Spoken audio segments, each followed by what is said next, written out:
పెద్దమర్వీడు గ్రామంలో పర్యటించిన బుట్టా రేణుక. కర్నూలు జిల్లా గోనెగండ్ల మండల పరిధిలోని పెద్దమర్వీడు గ్రామంలో బుధవారం ఎమ్మిగనూరు వైసీపీ నియోజకవర్గపు ఇన్ఛార్జ్ శ్రీమతి బుట్టా రేణుక పర్యటించారు.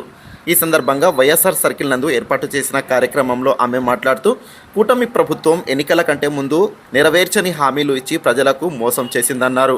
మహిళలకు, రైతులకు, అన్ని వర్గాల ప్రజలకు తీవ్ర అన్యాయం చేసిందన్నారు. ప్రభుత్వ మోసాలను ప్రజలను వివరిస్తున్నామన్నారు.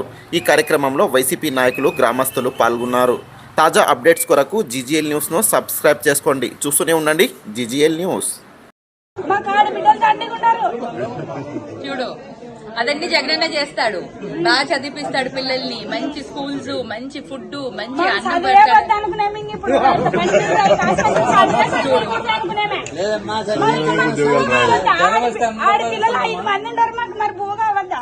అది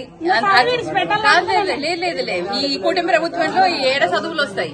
ఈ కూటమి ప్రభుత్వం చేసే పనులకి చదువులు కాదు కదా, ఏమీ రాదు. మళ్ళీ జగన్ అన్న వస్తే మళ్ళీ ఆడపిల్లల్ని చదివిస్తాడు, ఆడపిల్లలకి నిధులు ఇస్తాడు, మీ అందరికీ ఆదుకుంటాడు, కుటుంబాన్ని, ప్రతి ఒక్క కుటుంబాన్ని ఆదుకుంటాడు.